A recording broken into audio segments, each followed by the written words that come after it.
دوستو، جیسا کہ تمام لوگوں کو یہ معلوم ہے کہ آج 28 تاریخ ہے اور آج شب برات کا ایک تہوار ہے۔ یہ تہوار کہا بھی جاتا ہے، کچھ لوگوں کے اعتراضات ہیں، لوگوں کا یہ ماننا ہے کہ یہ تہوار ہے، کچھ لوگ یہ کہتے ہیں کہ تہوار نہیں ہے۔ اسی معاملے کو مستقل جاننے کے لیے کہ قرآن و حدیث میں اس کا کیا تذکرہ ہے اور شب برات کس لیے منایا جاتا ہے، آخر اس کی شروعات کیا ہے، آج میں موجود ہوں مولانا طفیل صاحب، اور یہ بنگال کی ملک پور میں ایک مسجد ہے فاطمہ مسجد، اس کے اس وقت امام ہیں۔ میں ان سے جاننا چاہوں گا، تفصیلی گفتگو کروں گا کہ آخر یہ شب برات ہے کیا، کیونکہ تمام درشکوں کے بار بار سوال اٹھتے ہیں۔ پچھلے سال بھی کچھ لوگوں نے مجھ سے پوچھا کہ شب برات کیوں منایا جاتا ہے، کچھ لوگوں کے اعتراضات ہیں۔ تو مولانا سب سے پہلے آپ کا بہت بہت سواگت ہے چینل پر، اور آپ سے یہ جاننا چاہوں گا کہ شب برات کیا ہے آخر۔ اولاً تو بہت ہی میں شکر گزار ہوں کہ چینل کے مادھیم سے شب برات کے موضوع پر مجھے کچھ کہنے کا موقع دیا گیا۔ بسم اللہ الرحمن الرحیم۔ شب برات کی حقیقت اور اس کے جو متعلق باتیں ہیں وہ یہ ہے کہ دو باتیں عرض کرنا چاہتا ہوں جو حدیث کی روشنی میں باتیں ملتی ہیں۔ پیارے آقا جناب محمد رسول اللہ صلی اللہ علیہ وسلم نے فرمایا، قوموا لیلہا وصوموا نہارہا۔ یہ حدیث کے الفاظ ہیں۔ اس کا واضح ترجمہ یہ ہے کہ رات کا قیام اور دن کا روزہ۔ ظاہر ہے کہ رات کے قیام میں تہوار کا تو کوئی واسطہ نہیں ہے۔ تہوار تو اس موقع پر ہوتا ہے کہ تہوار کے موقع پر خوشی منائی جاتی ہے اور نئے نئے کپڑے بدلے جاتے ہیں اور ہر طرف ملنا جلنا ہوتا ہے، اور تہوار کے دن روزہ رکھنا بالکل حرام ہے۔ جس طریقے سے عید الفطر کا دن روزہ رکھنا حرام ہے، عید الاضحیٰ کے 5 دنوں میں روزہ رکھنا حرام ہے، کیونکہ اسے تہوار بتایا گیا ہے، اور یہی 2 دن ہیں تہوار کے مسلمانوں کے لیے۔ بقیہ اس کے علاوہ لوگوں نے تہوار سمجھ رکھا ہے، شب برات کو بھی تہوار سمجھ رکھا ہے، حالانکہ حقیقت یہ ہے کہ شب برات تہوار نہیں ہے۔ ہاں، جو قوی حدیث تو نہیں ہے لیکن بہت ساری ضعیف حدیثوں کی روشنی میں یہ باتیں ہمیں ملتی ہیں۔ جب تمام کی تمام ضعیف حدیثوں کو اکٹھا کیا جاتا ہے تو اس کے اندر ایک مضبوطی پیدا ہوتی ہے، اور حسن تو نہیں کہا جائے گا لیکن قوی کے درجے میں پہنچ جاتی ہے۔ جس بنیاد پر علماء کرام نے اور مفتیان اعظام نے متفقہ طور پر یہ بات کہی ہے کہ اس رات کے اندر جو شب برات جسے کہی جاتی ہے، ہاں، عبادت کرنے کا ایک جو ہے ملتا ہے۔ جس طریقے سے حضرت عائشہ رضی اللہ تعالیٰ عنہ فرماتی ہیں کہ شب برات کی جو شب ہے، یہ اس رات میں نے یہ دیکھا کہ پیارے آقا جناب محمد رسول اللہ صلی اللہ علیہ وسلم چپکے سے اٹھے اور وہ ہمارے بستر سے الگ ہو کر جانے لگے۔ میرے دل کے اندر یہ خیال پیدا ہوا کہ شاید ایسا تو نہیں کہ کسی دوسری بیوی کے ہاں رات قیام کرنے کے لیے جا رہے ہیں۔ میں پیچھے پیچھے جاتی رہی۔ جب میں گئی تو میں نے دیکھا کہ پیارے آقا صلی اللہ علیہ وسلم بالکل اطمینان کے ساتھ جنت البقیع کے اندر تشریف لے گئے، اور وہاں جانے کے بعد انہوں نے تمام جنت البقیع کے اندر جو لوگ مدفون تھے ان کے لیے مغفرت کی دعائیں کی، اور پھر میں ان سے پہلے واپس آ گئی۔ پھر وہ چپکے سے اپنے گھر آ کر کے انہوں نے آرام کیا، کچھ دعائیں کری، کچھ جو ہے سمجھیے کہ اور بھی نماز وغیرہ کا اہتمام کیا۔ بس شب برات کے اندر تو میں نے ان چیزوں کو دیکھا، اور میری یہ غلط فہمی بھی دور ہو گئی کہ آپ صلی اللہ علیہ وسلم نے، لیکن یہ چیزیں حدیث کے اندر صرف ایک مرتبہ یہ باتیں ملتی ہے کہ پیارے آقا جناب محمد رسول اللہ صلی اللہ علیہ وسلم نے پوری زندگی میں ایک مرتبہ آپ قبرستان تشریف لے گئے ہیں، وہ بھی چپکے سے گئے ہیں، کوئی شور ہنگامہ نہیں، کسی طرح کا کوئی سمجھیے کہ جماعت نہیں، اور چپکے سے آ کر کے آپ نے جو ہے تمام کے تمام قبرستان جنت البقیع کے اندر جو لوگ لیٹے ہوئے ہیں ان کے لیے دعائیں مغفرت کری ہے۔ لیکن آج ہمارے اس معاشرے میں تو لوگوں نے شب برات کو اتنا بڑا تہوار بنا دیا ہے کہ ساری عبادت کا جنازہ نکال کر کے رکھ دیا ہے، حالانکہ حقیقت یہ ہے کہ شب برات قیام کا مطلب ہوتا ہے رات میں جگنا، عبادت کرنا، لیکن یہ صرف مستحب کے درجے میں علماء نے لکھا ہے، نہ تو یہ واجب ہے اور نہ یہ فرض ہے۔ اسی لیے جو حضرات اگر رات میں عبادت کرتے ہیں تو یہ اچھی بات ہے، اگر جو عبادت نہیں کرتا ہے تو اس کے اوپر تان و تشنیع کرنا، اسے سمجھیے کہ برا سمجھنا، بالکل ہی شریعت اعتبار سے ایسی اجازت نہیں ہے۔ اچھا، مولانا آپ کی بات کو روکوں گا کیونکہ بہت لمبا سمے ہو جائے گا۔ درشکوں کا ایک سوال یہ بھی ہوتا ہے کہ کھانے پینے کو لے کر ایک سوال اٹھتا ہے بار بار کہ شب برات میں حلوہ بنانا یا کچھ اچھی چیزوں کا بنانے کا خصوصاً اہتمام کرنا، وہ کیسا ہے؟ اصل چیز یہ ہے کہ مسلمانوں کے اندر سب سے بڑی کمی یہ ہے کہ دینی تعلیمات سے مسلمان بہت دور ہو گیا ہے. وہ کہیں کا مسئلہ کہیں لا کر کے جوڑ دیتا ہے. جس طریقے سے محرم الحرام کا مہینہ اتنا مقدس مہینہ ہے، اس کو لوگوں نے کھچڑا کے ساتھ جوڑ دیا. 12 ربیع الاول کو میلاد النبی سے جوڑ دیا، جبکہ میلاد النبی کے بارے میں جو تذکرہ آتا ہے کہ پیر کے دن پیارے آقا صلی اللہ علیہ وسلم نے روزہ رکھا ہے اور لوگ خوشیاں مناتے ہیں. پیر کے دن روزہ نہیں رکھتے ہیں.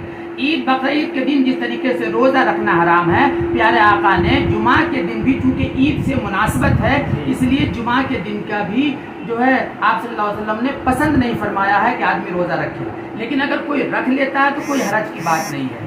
اسی طریقے سے شب برات کا حلوہ جو لوگ بناتے ہیں، یہ ایک رسم کو لوگوں نے ایجاد کیا ہے اور دین کے اندر گویا کی نئی چیزوں کا ایجاد کرنا، اسے کہا گیا ہے بدعت ہے یہ. اور کل بدعت ضلالہ، ہر بدعت جو ہے وہ گمراہی ہے.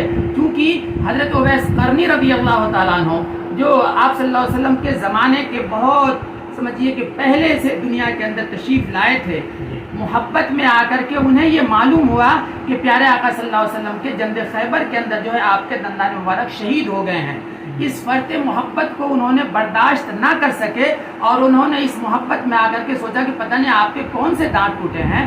حضرت اویس قرنی رضی اللہ تعالیٰ عنہ نے اپنے دندان مبارک کو شہید کر لیا، اور جب دانت ہی نہ رہے تو کھاتے کیا چیز، چنانچہ انہوں نے حلوہ کھایا تھا. حضرت اویس قرنی نے محبت میں آ کر کے اپنے دانت کو شہید کر کے حلوہ کھایا. اور ہمارے مسلمانوں کا حال یہ ہے کہ نہ جاننے کی بنیاد پر حضرت اویس قرنی کے عمل کو پیارے آقا صلی اللہ علیہ وسلم کے سمجھیے اس سے اور شب برات سے جوڑ کر کے اس کو جو ہے اس کے اندر حلوہ کا بنانا اور اس طرح سے سمجھیے مرغا پلاؤ کا بنانا یا پٹاخوں کا چھوڑنا، یہ تمام کی تمام چیزیں شرعی اعتبار سے بالکل ہی ناجائز اور حرام ہے. صرف رات کے قیام کا ذکر آتا ہے تو رات میں جتنا ہو سکے آدمی عبادت کرے، نہ کرنے والے کو کسی طرح کی کوئی سمجھی گنہگار نہیں سمجھا جائے. اور اس کا دن جو 15ویں دن ہے، 15ویں تاریخ شعبان کی ہے، جس کے بارے میں کہا گیا سومو نہارہا کہ دن کے روزے رکھو، وہ روزہ کا بھی رکھنا ہمیں سمجھ لینا چاہیے کہ شرعی اعتبار سے جو فقہا نے بتایا ہے مستحب ہے. جو رکھ لیتا ہے تو باعث ثواب ہے، اور جو نہیں رکھتا ہے تو اس کے اوپر کسی طرح کی کوئی جرح نہیں ہے، اس کے اوپر کوئی پکڑ نہیں ہے. مستحب کا یہی مقام ہے. ایک سوال اور ہوگا لاسٹ، کیونکہ یہ جاننا بھی ضروری ہے کہ شب برات کے دن اکثر نوجوان طبقہ جو ہے وہ اکٹھے ہو کے 100 سے لڑکے، دہلی کے اندر بھی میں نے دیکھا کیونکہ میں خود دہلی میں رہتا ہوں، تو اکٹھے ہو کر قبرستان جانا اور وہاں پر جا کے اگر بتیاں جلانا ہے اور کیا نام ہے چراغ وغیرہ کا لگانا، یہ کس طریقے سے کیا اجازت دیتا ہے اسلام اس کی؟ یہ میں نے پہلے ہی کہا کہ پیارے آقا صلی اللہ علیہ وسلم نے جنت البقیع کے اندر تنہا چپکے سے تشریف لے گئے ہیں اور پوری زندگی میں ایک مرتبہ تشریف لے گئے ہیں. اگر ایک درجے میں یہ مان لیا جاتا ہے کہ مستحب کا درجہ ہے یا پیارے آقا صلی اللہ علیہ وسلم کی سنت کا درجہ ہے کہ آپ جنت البقیع تشریف لے گئے تھے، تو پوری زندگی میں ایک مرتبہ اگر قبرستان ہم تنہا چلے جائیں تب تو سنت پر عمل ہے. اور اگر اس کے خلاف ہم کرتے ہیں تو خلاف پیغمبر کثیر غزیر، پیغمبر صلی اللہ علیہ وسلم کے خلاف جس کسی نے بھی راستہ اختیار کرے گا کبھی بھی وہ منزل مقصود تک نہیں پہنچ سکتا ہے. یہ پیغمبر صلی اللہ علیہ وسلم کے طریقے کے بالکل ہی اور صحابہ کے طریقے کے بالکل خلاف ہے کہ پورا ایک جم غفیر کے ساتھ قبرستان میں جانا اور شباشی کرنا، شور ہنگامہ کرنا، اس کی اجازت بالکل ہی اسلام میں کہیں بھی نہیں ہے اور نہ کہیں کسی علماء سلف سے بھی اس کا ثبوت نہیں ملتا ہے. ایسا جو لوگ کرتے ہیں بجائے ثواب لوٹنے کے وہ گناہ جمع کرتے ہیں اپنے نام اعمال میں. کیونکہ آج کی رات جو شب برات اسے فیصلے کی رات بھی کہی جاتی ہے، یعنی پورے رات کا پورے سال کا ایک ریکارڈ تیار ہوتا ہے. اور یہ حدیث کے اندر آتا ہے کہ آسمان دنیا پر آ کر اللہ تبارک و تعالیٰ اپنے فرشتوں سے اعلان کراتا ہے کہ کوئی ہے اپنی مغفرت کرانے والا یا جو اس کی مغفرت کر دی جائے، کوئی ہے جو اپنے لیے روزی کا طلب کرنے والا اسے روزی عطا کیا جائے، کوئی ہے ایسا جو اپنے لیے اولاد کا مانگنے والا اسے اولاد دیا جائے. اس طرح سے بہت سارے اعلانات اللہ کی طرف سے ہوتے ہیں اور اللہ تبارک و تعالیٰ آسمان دنیا پر اپنے تمام بندوں کی اس طرح کے اعلان کو اور اس طرح کی دعاؤں کو سنتے ہیں اور اس کے مطابق اللہ تبارک و تعالیٰ فیصلہ کرتے ہیں. اور ایک یہ بھی بات ہے کہ شب برات کے اندر کچھ لوگ ایسے ہیں جن کی گنتی کرائی گئی ہے کہ جن کی اللہ تبارک و تعالیٰ اس رات کے اندر بھی مغفرت نہیں کرتے. نہ تو نیا کپڑے کا کوئی دستور ہے، نہ اسلام سے کوئی ثبوت ہے، اور نہ کوئی بہت اچھے قسم کا کھانا بنانے میں اتنا مصروف ہو جائے کہ پوری رات وہ بجائے عبادت کے جو ہے وہ سمجھیے عذاب کا جو ہے سمجھیے درجہ بن جائے. اسی لیے اس طرح سے پورے حلوہ پراٹھا اور اس طرح سمجھیے ماڑھا یہ سب کچھ بنانا سراسر کیا ہے کہ بدعت ہے اور ناجائز ہے. ہاں اتنی بات ضرور یاد رکھنی چاہیے کہ شب برات کی رات میں چند لوگ ہیں جن کے بارے میں حدیث پاک کے اندر آتا ہے کہ ایسے لوگوں کی اس رات میں بھی بخشائش نہیں ہوتی ہے. نمبر 1 مشرک، جو اللہ کے ساتھ کسی کو شریک کرتا ہو اسے مشرک کہا جاتا ہے، اس کی بھی بخشائش نہیں ہے. یا اس طریقے سے شراب پینے والا، اس کی بھی بخشائش نہیں ہے. ٹخنے سے نیچے پائجامہ یا لنگی یا پتلون پہننے والا، اس کی بخشائش نہیں ہے. یہ بات یہاں پر ایک یہ بھی سمجھ لینی چاہیے مسئلے کی کہ مردوں کے لیے ٹخنے سے اوپر کپڑا پہننا یہ کیا ہے، ایک باعث ثواب ہے. ٹخنے سے نیچے کپڑا پہننا ناجائز اور حرام ہے. عورتوں کے لیے ٹخنے سے اوپر پہننا حرام ہے. اس مسئلے کو سمجھ لینا چاہیے اور اپنے عورتوں میں بتانا چاہیے. بہت سارے عورتیں آج کل کی اسٹائل کے مطابق وہ ایک پائجامہ چلا ہوا ہے، کھلتا پائجامہ، پتہ نہیں کیا بولتے ہیں اسے، پلازو بولتے ہیں. ہاں وہ پورا سمجھیے کہ اتنا کھلا ہوا ہوتا ہے اور ٹخنے سے اوپر ہوتا ہے.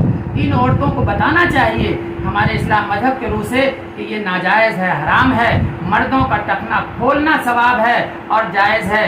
ٹخنا کے نیچے کپڑا پہننا حرام ہے اور عورتوں کا ٹخنا جو ہے کھلا رہنا جو ہے یہ حرام ہے.